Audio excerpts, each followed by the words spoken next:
Hello everyone. In this topic, I will talk about role of opioids in anesthesia. Now, opioids have a huge role in balanced anesthesia. They are used for producing a perioperative analgesia. They are used as an adjuvant to other anesthetic agent, and they can also be used as sole anesthetic agent in certain clinical conditions. So let us discuss about opioids. Coming on brief history of opioids. Now, word opium, right? This word opium means juice. It is Greek word. This is Greek word which means juice. Okay, and it was derived from opium was derived from the poppy seed juice, right? And from opium, opiates were the drugs which were separated. Opiates are drugs separated from opium juice. Separated from opium juice. Okay. Of this, in 1803 came morphine, the prototype of your opioids. So 1803 came morphine. Now, after morphine, a lot of synthetic and semi-synthetic similar drugs were synthesized, and they all had effect on the opioid receptor, which we'll talk about. And they were together called opioids. So, opioids were drugs, both natural and synthetic, both natural and synthetic, having effect on opioid receptors. On the receptors are having one or two agonist effect. Opioid receptors with agonist effect. Agonist effect on them. Okay. So let us talk about these opioids, which has both synthetic and semi-synthetic drugs present in it. Now, what is the mode of action of opioids? Now, all opioids, synthetic or semi-synthetic, they act on stereospecific opioid receptor present on presynaptic and postsynaptic nerve fibers in both central nervous system, that is brain and spinal cord, and also in peripheral nervous system. So, opioids are agonist at stereospecific opioid receptors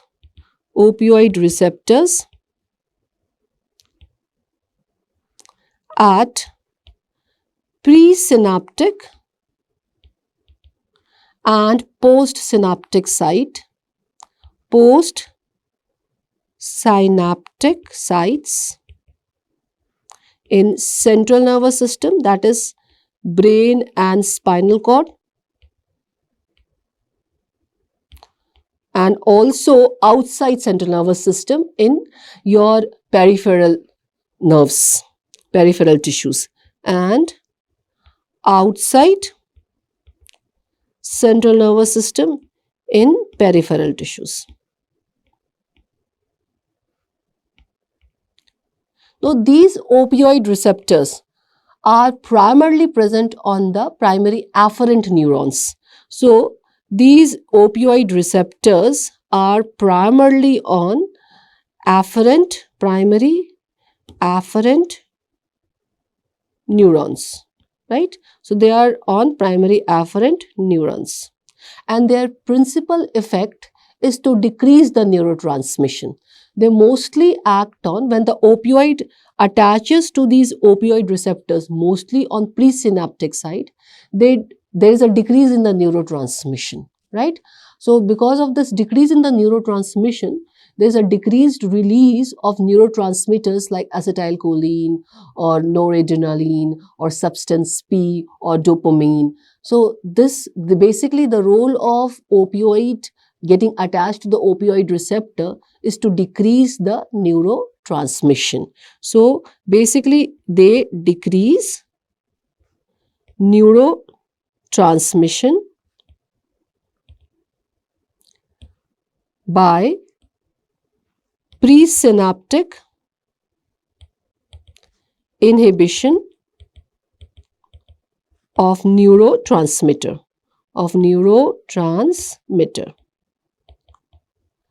like acetylcholine, noradrenaline, substance P, dopamine, etc. Okay, so this is their mode of action. Now, your opioid receptors are of three main types: the mu receptors, the kappa receptor, and delta receptors. Mu receptor has been divided into two types, mu1 and mu2, but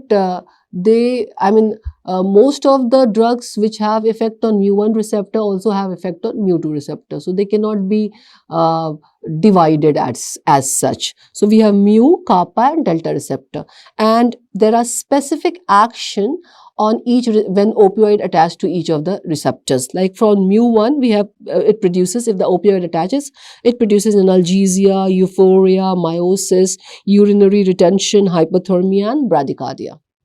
While mu2 receptor is mostly responsible for depression of respiration, that is analgesia, depression of ventilation, and constipation.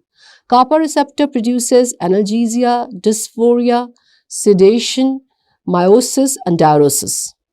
And delta, analgesia, depression of ventilation, constipation, and retention of urine.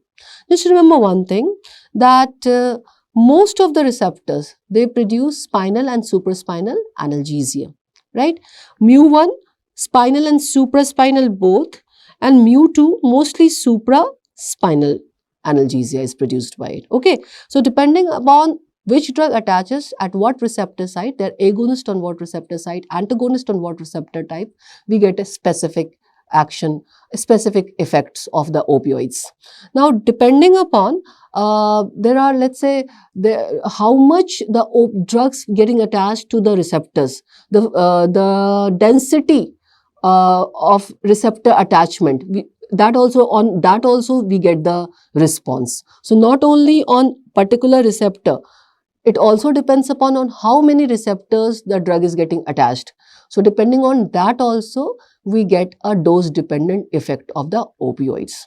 Now, opioids can be divided into how they are synthesized in natural, synthetic, and semi-synthetic opioids, and they can be divided according to their effect on the opioid receptor, that they are agonist, they are partial agonist, or they are antagonist, agonist, or they are pure antagonist.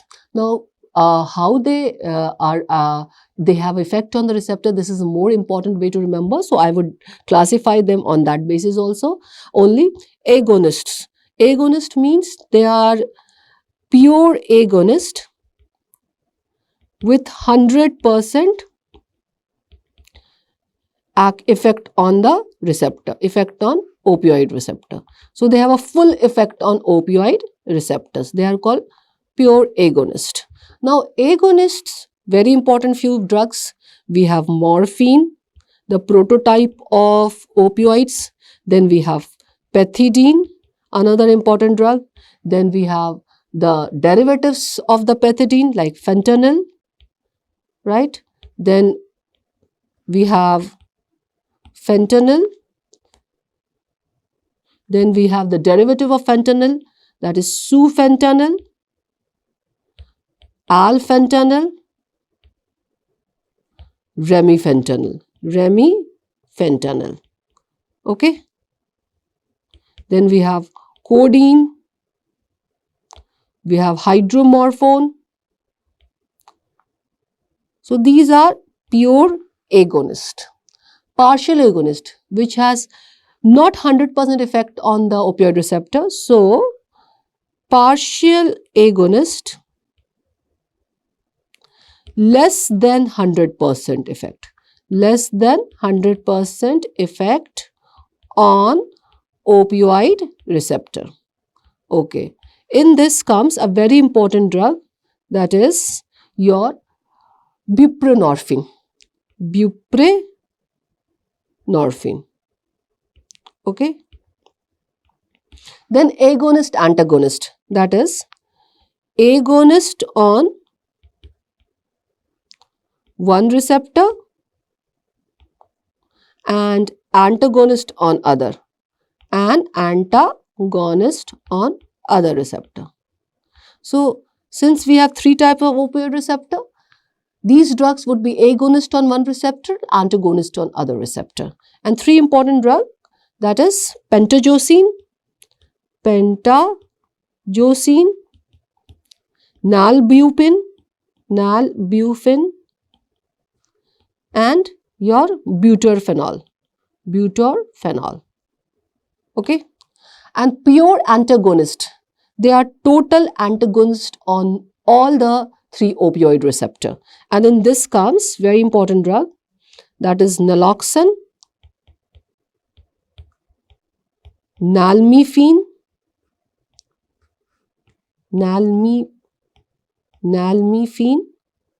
and naltrexone. Right? So these are the important drugs which have effect on the opioid receptors. Now, let us first talk about that this opioid, they can be given intravenously, they can be given intramuscularly, they can be given orally, and a unique route by which we use them during anesthesia is neuraxial route. So let us first talk about neuraxial opioids. What is neuraxial opioid? Neuraxial opioid is opioids placed in epidural or intrathecal place. So placement of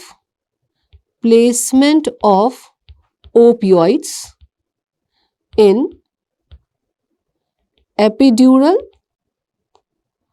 or intrathecal space. Now, how can we put opioid in these space? Why do we put opioid in this space? It depends upon our knowledge that opioid receptors are present in substantia gelatinosa nucleus of your spinal cord. So, this is the substantia gelatinosa nucleus. Okay, substantia gelatinosa nucleus. And opioid receptors are present on this nucleus. So, based on this knowledge, we place our opioid in epidural intrathecal space to have the effect on these opioid receptor which are present in substantia gelatinosa, right? Okay, so let us talk about how does neuraxial opioid act. So if we put drug in epidural space, in epidural space we have fat, we have venous plexus present. So, how would the drug get absorbed? How would the drug act in this space? Some of the drug gets absorbed in the fat and some of the drug gets absorbed in the venous plexus. Okay. So, from epidural space, the drug can have intravascular absorption, right? So, if the drug will have intravascular absorption, why to put it in epidural space? Why not give it intravenously? Actually, we put the drug in epidural space so that it diffuses and goes to the spinal cord to have effect on this nucleus, substantia gelatinosa nucleus. So, apart from drug getting absorbed in fat and intravascular space, drug can also diffuse and diffuses all the layers of the spinal cord, all the covering of the spinal cord and go in the cerebrospinal fluid. So, drug can get absorbed in CSF through which it can bind to opioid receptors present in spinal cord. Now, why are we interested in producing analgesia by having effect on these opioid receptor present in spinal cord, right? Why are we interested in this? If we can put drug in epidural space, the local anesthetic, then also we can produce analgesia. How is epidural opioid different from epidural, your local anesthetic? Now, epidural opioid produces analgesia without having any effect on the motor function of the body, without having any effect on the autonomic function of the body, or without having any effect on proprioception. So, epidural opioid produces analgesia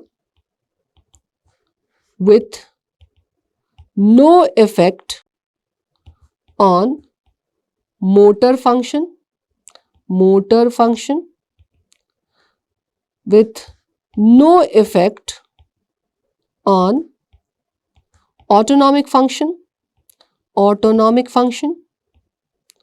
and no effect on proprioception. So basically, the epidural or neuraxial opioid is producing pure analgesia without having these effects. When we give epidural local anesthetic, then local anesthetic can produce effect on the motor function, autonomic function, and proprioception. So it will be accompanied with a lot of side effects which the opioid will be devoid of, will not show those particular side effects like motor weakness or loss of proprioception, etc. Now, when we give the drug in epidural space, depending upon the fat solubility and the molecular weight of the drug get absorbed in cerebrospinal fluid. Now, if the opioid which we are giving is lipophilic, then more intravascular absorption, and basically the systemic absorption is very fast of these lipophilic opioids, and their effect is more likely said to be due to systemic absorption, right? If the opioid which we are giving is hydrophilic, then they will have less intravascular absorption, and they will more travel to the cerebrospinal fluid, and they will have more effect on the opioid receptor present in the spinal cord. So they will be more present in cerebrospinal fluid. Now let us talk about fentanyl. Fentanyl is a lipophilic opioid, and let us talk about its one of the congener of fentanyl, sufentanil. Sufentanil is also a lipophilic opioid. Sufentanil is more lipid soluble as compared to fentanyl, lipid soluble. And fentanyl is also lipid soluble, but sufentanil is more lipid soluble. Let us talk about morphine. Morphine is hydrophilic. It is less lipid soluble. So when we give epidural fentanyl, right, it will have, let's say, IV systemic absorption, and its IV concentration, we will get its IV concentration in, let's say, 10 to 15 minutes. Sufentanil we will get even faster, let's say in 2 to 3 minutes, and morphine we will get slower, let's say in 20 to 30 minutes, right? Now, what happens that morphine has less systemic absorption and its systemic concentration will build up little slower, and more morphine will remain in the epidural space to get absorbed in cerebrospinal fluid. So, your CSF concentration of lipophilic opioids would be less, and for the hydrophilic opioid will be more. So when we give morphine in epidural space, it will get absorbed in the CSF more, and it will more travel upward cranially along with CSF, and will have effect more through its effect on the opioid receptor found in spinal cord, right? And your lipophilic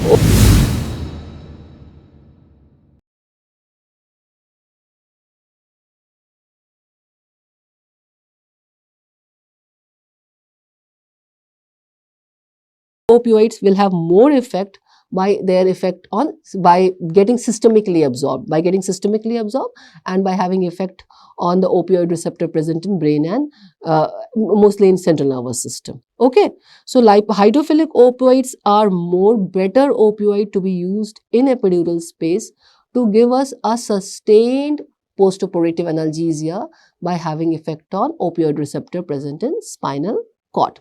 Okay, now let us talk about, let's say, how does this opioid would be used in our epidural and subarachnoid space. So let us divide opioid into intrathecal. We will give intrathecal,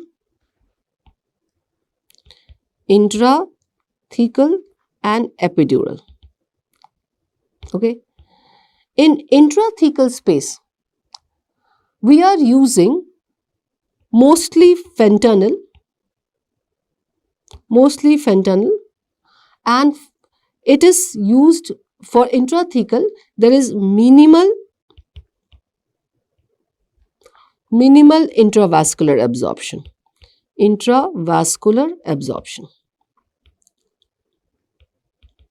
Okay, so it has a minimum intravascular absorption. So a lipophilic opioid it can be very well used in intrathecal, that is subarachnoid space, and 25 microgram is what we are using, right? Above this, it has a ceiling effect. For epidural, we can use the lipophilic and the hydrophilic both. We can use lipophilic and hydrophilic both, right? In lipophilic, we are using fentanyl, we are using sufentanil, we are using alfentanil, right? We are not using remifentanil because remifentanil is not used in neuraxial space. It is only used intravenously. Hydrophilic, we are mostly using morphine for postoperative analgesia, right? Now, epidural opioid, they produce an intense analgesia without having a motor effect, somatic effect, without having loss of proprioception, and without having, let's say, autonomic blockage, right? But there are some typical side effects which can be seen with epidural opioids. So what are the complications, the classical complications of epidural opioids? 4 important classical complications. First one is pruritus. Okay, pruritus. That is, pruritus, most common complication,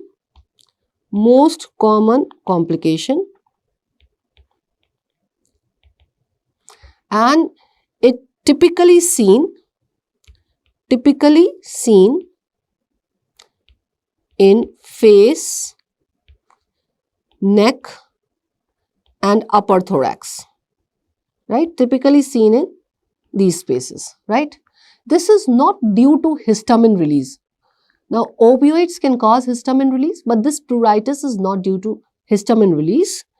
It is due to interaction of opioid with opioid receptor present in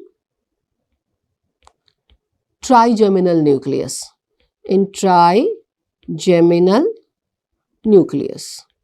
Right? So it is because of the opioid receptor present in trigeminal nucleus. So typical we are getting in face, neck and upper thorax, and it is not due to histamine release. It can be reversed by opioid antagonist naloxone. It can be reversed by naloxone. It is more commonly seen in pregnant lady, seen in pregnancy. Why? Because of the hormone estrogen.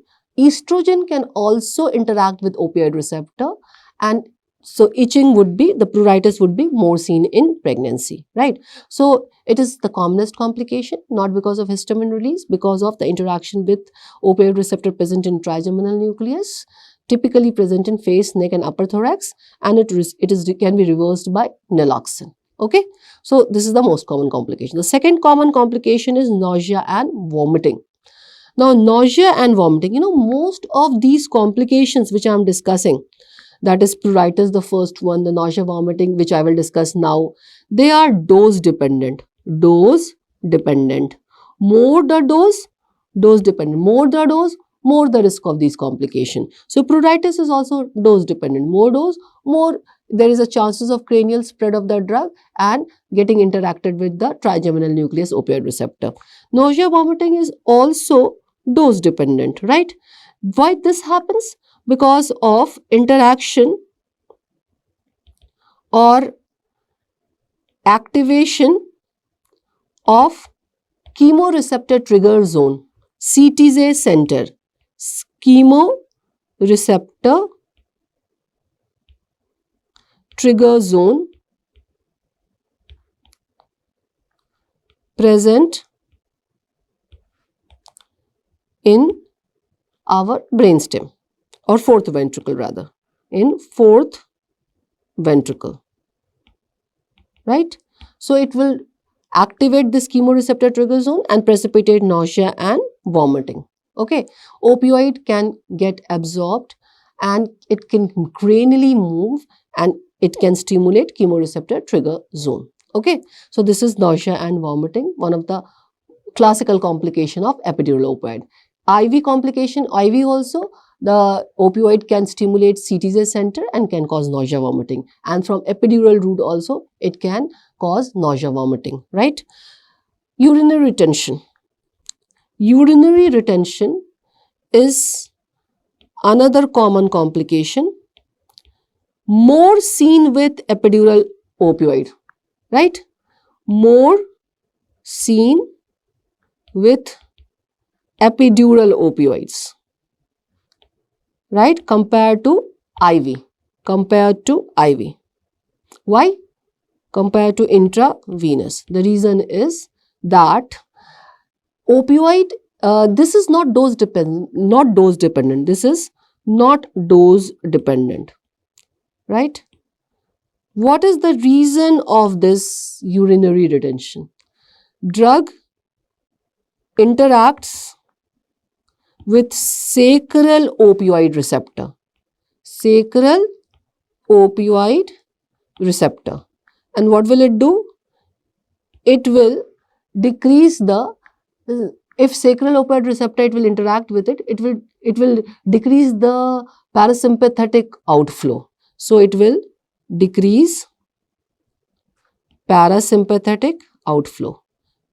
It will call vagal blockade, parasympathetic outflow. And because of this decrease in parasympathetic outflow, detrusor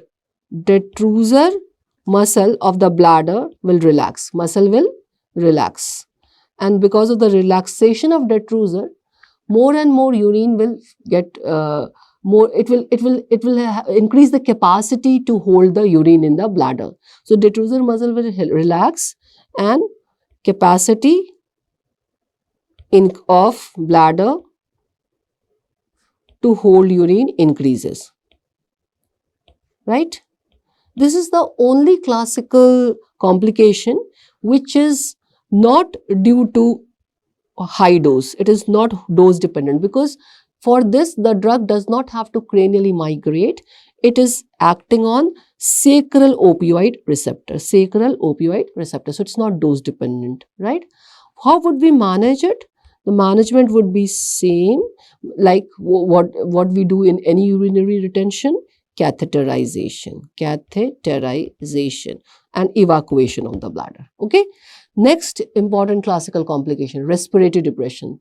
This is the most sinister, dreaded complication, right? And respiratory depression after epidural opioid can be divided into early, that is within 2 hours, which happens within 2 hours of giving epidural opioid, and late, that is after 2 hours, classically at 6 to 12 hours, classically, more commonly, classically 6 to 12 hours after opioids, after epidural opioid. Now, this early respiratory depression is mostly because of systemic absorption of the opioid. Most probably due to systemic absorption. Due to systemic absorption, right? Most probably due to systemic absorption. And because of systemic absorption, mostly it is seen with lipophilic opioids. So this early is more seen with lipophilic opioids. The late one is more seen with hydrophilic opioids. This is more seen with hydrophilic opioids. Okay. This is due to CSF absorption of the drug and migration of the drug to the respiratory center. So this is most probably due to effect on respiratory center, right?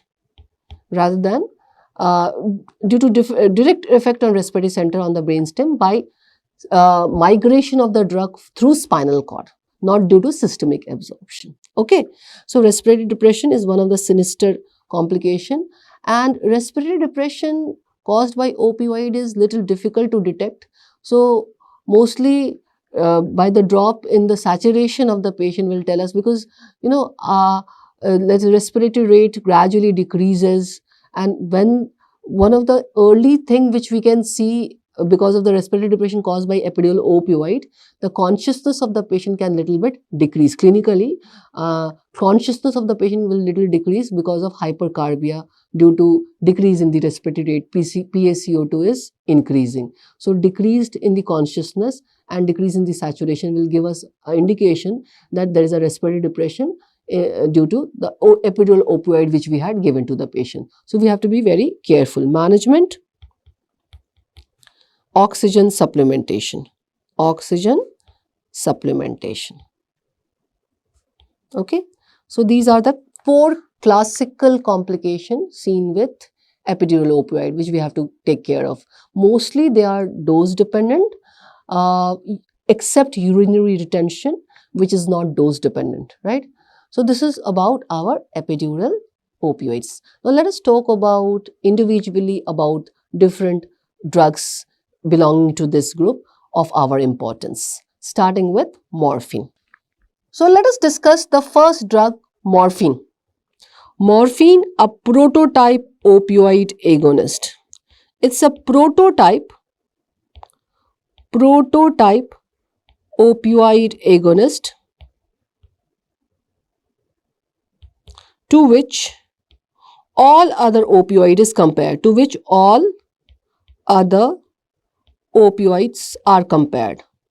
are compared. This is one of the oldest opioid which was separated from opium in 1803. So this was separated from opium in 1803. Okay. Now this morphine can be given by multiple routes: IV, IM, oral, and it can also be given in aerolized form. So if I give it IV, what is the onset time? Onset is 10 to 15 minutes with peak effect in 15 to 30 minutes. If I give it IM, then onset is 15 to 30 minutes onset time with peak 45 to 90 minutes. And if I give it oral, it will have limited absorption and the onset will have inter-individual variability. So limited absorption. We can give it through aerosol 5 milligram in 4.5 ml saline. So it can be given by multiple routes, and depending upon the route, the onset of action would be there. Fastest, of course, with IV, then IM, and then of oral. Now, plasma, when we give morphine, it will get absorbed in the blood. If IV, it is totally in the blood, and by other routes also, it has to go to the blood. Plasma IV morphine concentration and brain morphine concentration varies. The peak plasma and peak brain, the time period varies due to multiple reasons. So that this multiple reason is the reason behind the slow onset of action of morphine, slow effect site equilibrium time of the morphine. Why morphine is slow? So plasma IV morphine concentration do not correlate. Morphine concentration do not correlate closely with the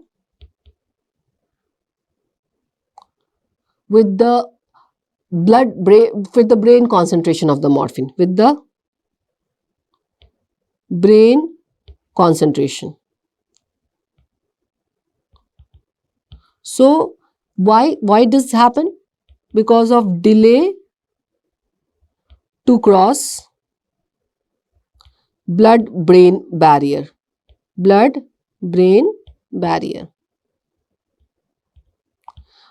Remember, only 0.1% of the morphine whatever we give can cross blood-brain barrier and can have the effect where we want it to have effect, right? So only less than 0.1% cross blood-brain barrier at peak effect. Why morphine has such a poor blood-brain barrier penetration? Due to 4 reasons. So, poor penetration, poor CNS penetration due to following reasons. Number 1, it is relatively poor soluble in lipid, right? So, poor lipid solubility. Poor lipid solubility. We need more lipid soluble agent to cross the blood-brain barrier fast. Second, ionized in high degree at plasma pH. Ionization to a high degree, right? Now, pKa, the dissociation constant of morphine, is 7.9, and at plasma pH only 23% remains non-ionized. So only 23% is non-ionized, and this non-ionized can only cross the blood-brain barrier. The ionized cannot cross. So because it is so less non-ionized, ionization is high, it is less penetrated to the brain. Then it has a high protein binding. And the fourth reason, rapid conjugation with glucuronic acid. It rapidly conjugate, rapid conjugation with glucuronic acid. So because of these 4 reasons, it has a poor CNS penetration. And timing when you are giving morphine to have its effect, to have its peak effect, is very important. Since we know it is slow to penetrate the blood-brain barrier, we have to time enough before a procedure or before we want it to have its peak effect, so that it crosses the blood-brain barrier and has its peak effect. Okay. Now, how it is metabolized? How is morphine metabolized? It is metabolized in liver by conjugation to glucuronic acid. By conjugation to glucuronic acid.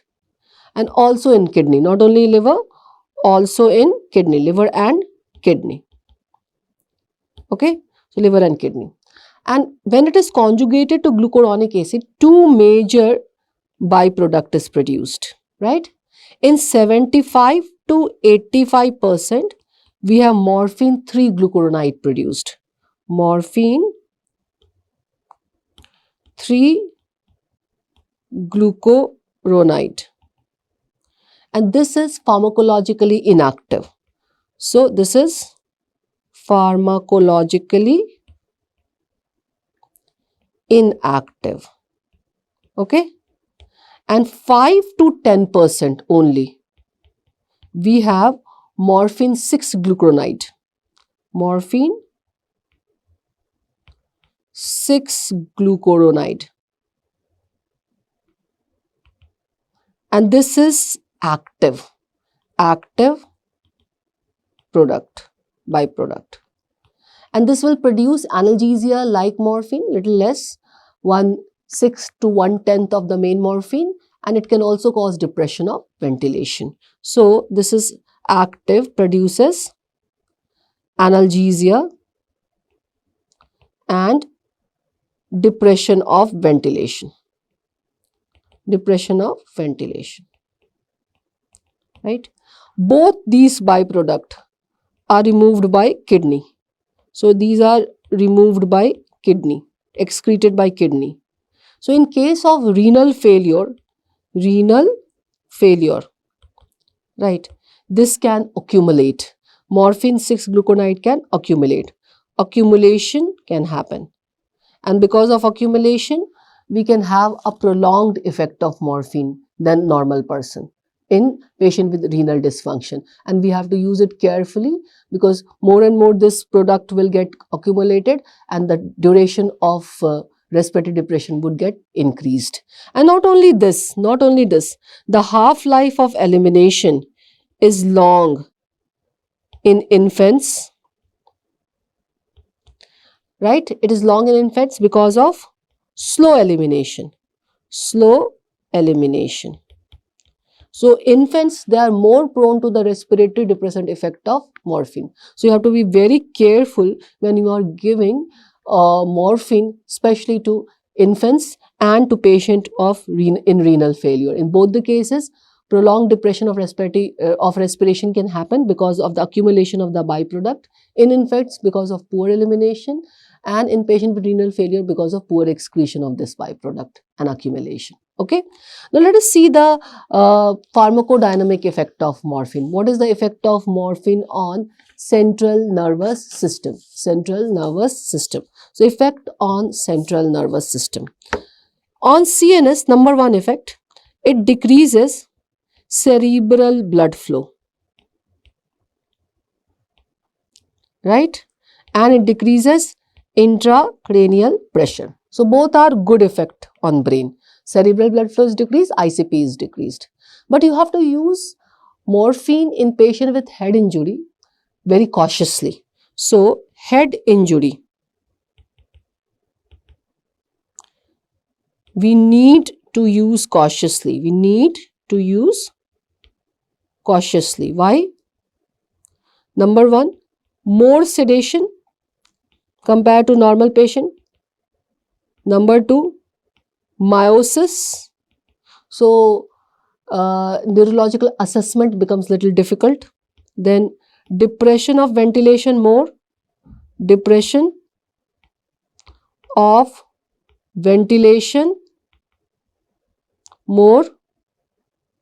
And due to impaired blood-brain barrier, more chances of passage into the CNS. Impaired blood-brain barrier, right? More absorption in brain. Then second effect on EEG waveform. Well, it will take the EEG waveform from high frequency to low frequency. So from beta to alpha to theta to delta. So from high frequency to low frequency, right? Third effect, a very important effect, it can cause skeletal muscle rigidity.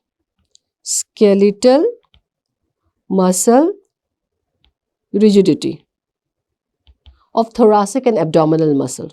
Rigidity of thoracic and abdominal muscle. Abdominal muscle. This is more seen when we give a high and a bolus dose and fast dose. So more commonly with high bolus dose. And the reason is because of imbalance between GABA neurotransmitter and your dopaminergic neurotransmitter. It creates, so the reason why this happened, most probably interaction and imbalance between dopaminergic and GABA receptors. Right? What happens? Dopaminergic receptors, they are increased and GABA is decreased. So what will be the what we will see clinically if thoracic and abdominal muscle becomes rigid? Ventilation will become difficult. So clinical feature, difficulty in ventilation. Difficulty in ventilation. Okay. So we have to give it very carefully on. This is more commonly seen with a very high bolus dose, right? And it can happen with any opioid. We are discussing morphine, but it can happen with any opioid given in high bolus dose. Okay. Now, fourth effect, meiosis, due to excitatory action on autonomic nervous system, Edinger-Westphal nucleus of oculomotor nerve. Autonomic nervous system. The Edinger-Westphal nucleus of oculomotor nerve. Okay. So this is the effect on CNS. We discussed on cerebral blood flow and ICP, it reduces it, but you have to use it cautiously in head injury patient because of more sensitization of depression and more passage of the drug because of the impaired blood-brain barrier. So more sedation and meiosis will be seen in them. Effect on EEG from high frequency to low frequency, because the brain goes into the sleep state, brain gets sedated. Then skeletal muscle rigidity, a complication can be seen because of imbalance between dopaminergic and GABAergic neurons due to effect of morphine on opioid receptor. And meiosis can be seen, meiosis due to excitatory action on Edinger-Westphal nucleus of autonomic nervous system. Okay, now effect on cardiovascular system. Well, I told you in the beginning, morphine has a huge role in balanced anesthesia technique and can also be used as a sole anesthetic agent in certain indicated condition. Now, any opioid in, let's say even in high dose, they are completely cardiovascular stable, which gives them benefit to be used in patient with hemodynamic instability comfortably. So what is the effect in cardiovascular system? Cardiovascular system, remember, they are stable. Even large dose, unlikely to cause any myocardial depression. Unlikely to cause myocardial depression. Myocardial depression. In supine position, when the patient is in supine position. In upright position, because of little bit decrease in SVR, because of sympatholytic effect, it can cause orthostatic hypotension. In upright position, orthostatic hypotension. Hypotension due to decreased sympathetic nervous system activity. Right? This is the first effect. Now, second, can cause bradycardia. Can cause bradycardia, right? Because of the sympatholytic effect, parasympathetic overdrive, bradycardia. So, because of this decrease in heart rate, it can cause decrease in cardiac output and little bit decrease in blood pressure. Then it can cause histamine release, and because of histamine release, vasodilatation, vasodilatation, right? And because of vasodilatation, decrease in blood pressure. Now, how can we prevent this histamine release? Morphine can cause histamine release, and if we use it for anesthesia in a very high dose, then this histamine release can be substantial. So, we want to have a cardiovascular stability, that's why we are using it. But histamine release can to some extent cause hypotension. So, how can we decrease this side effect? By giving it slowly. So, slow infusion. Slow infusion 5 milligram per minute IV, right? And volume status of the patient should be optimum. Patient should be given slow infusion. Patient should be always supine position, and volume status should be optimum. Optimum volume status. Okay. Now, overall, the effect on central nervous system of morphine also depends upon the accompanying agent. What other agent we are giving along with morphine, right? So, overall effect depends upon the accompanying agent also when we give it along with other agent during anesthesia. So, this is, just remember, it is cardiovascular stable. Okay. Now, effect on ventilation. It produces a dose-dependent respiratory depression. Dose-dependent, right? The more dose, more is the respiratory depression. So, it produces dose-dependent respiratory depression. Dose-dependent respiratory depression by having effect on the respiratory center. Then it blunts, this was the first effect. Then it blunts hypoxic and hypercapnic respiratory drive. Hypoxic and hypercapnic respiratory drive. Right? See, like most of the anesthetic agents, normally whenever hypercapnia happens, hypercapnia is one of the most potent stimulus of the ventilation. Now 1 mm increase in PaCO2 can increase the minute ventilation by 3 liters per minute, right? This is normal. But when we give anesthetic agent, this hypoxic and hypercapnic respiratory drive is blunted, remember, right? Third effect, pontine and medullary ventilatory center also affected, which regulates the rhythm of ventilation. So, ventilation becomes slow, right, with lot of pauses, which regulates rhythm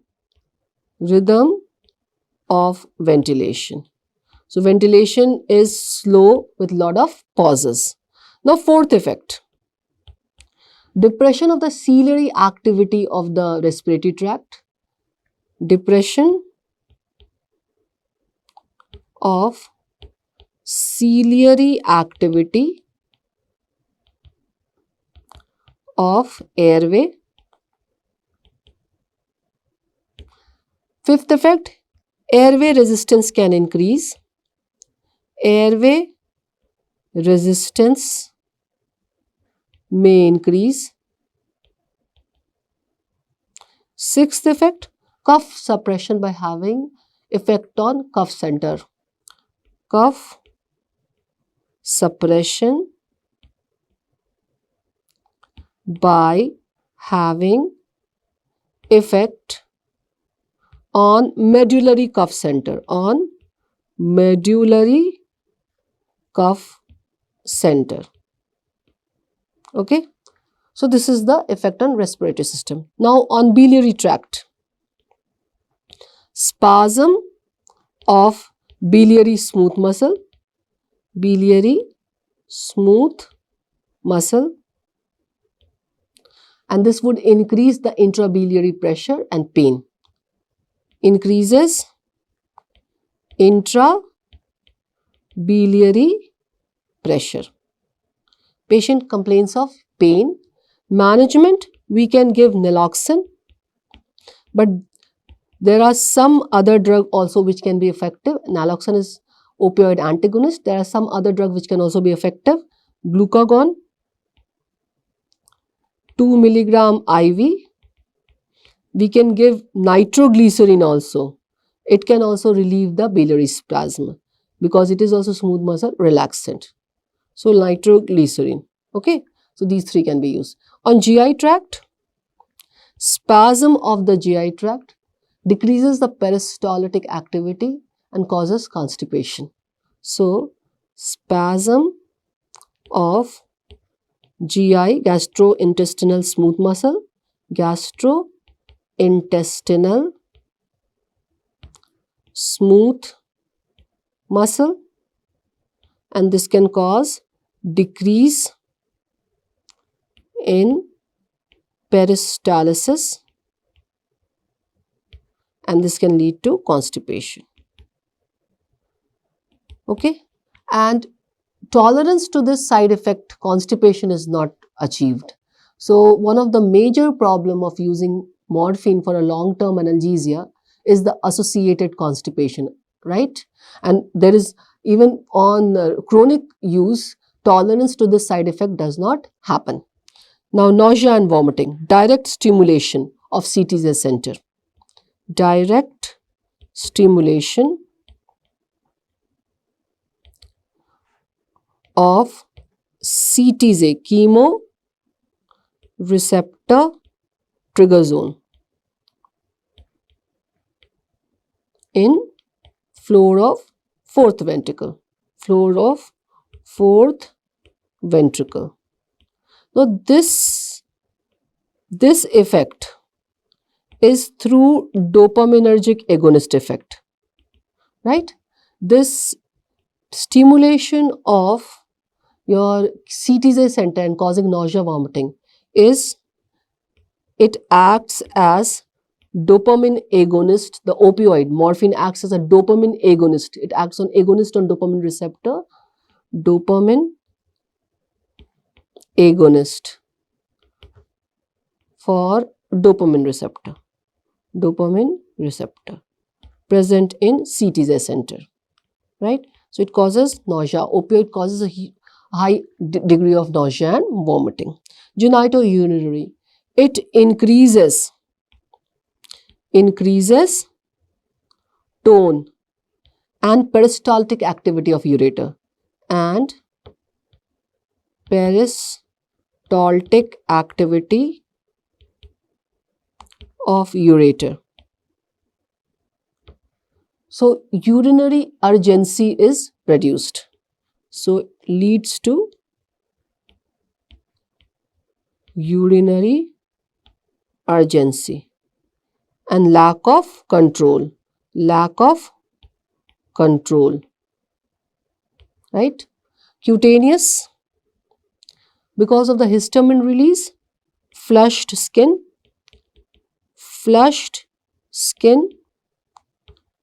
due to histamine release,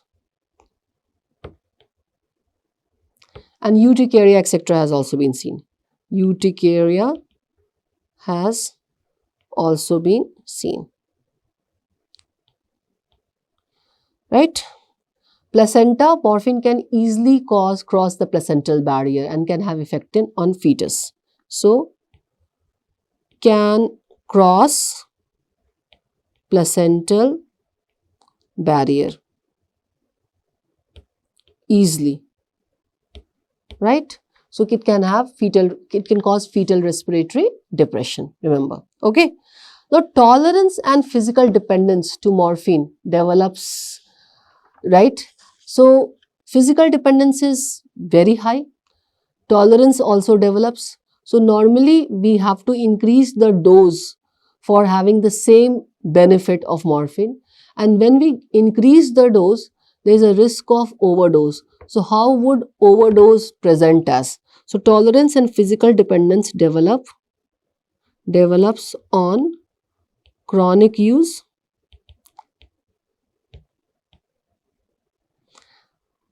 Overdose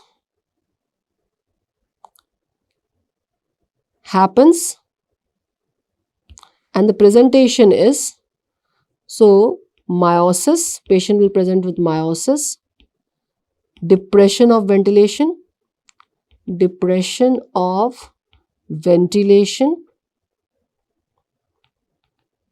and coma. How we will manage? Manage would be support of ventilation and naloxone. So management is support of ventilation and naloxone. Okay. So this is how we manage. Okay. Now let us talk about where do we use your morphine. Morphine is used for analgesia.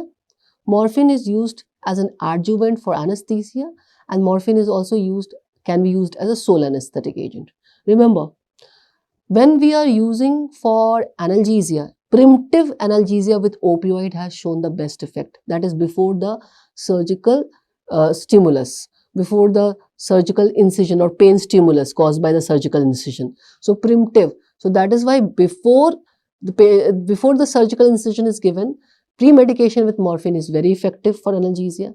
And when we use it for adjuvant, the timing of the drug should be properly planned, because its effect site equilibrium is slow. It takes more time to reach the peak effect. So we have to give it at a particular time, so that when we are expecting for it to act as an adjuvant, right, it should produce that effect. So 15 to 20 minutes before any noxious stimuli, the morphine should be given to have its peak effect and proper effect. Okay. So timing is very important. Okay.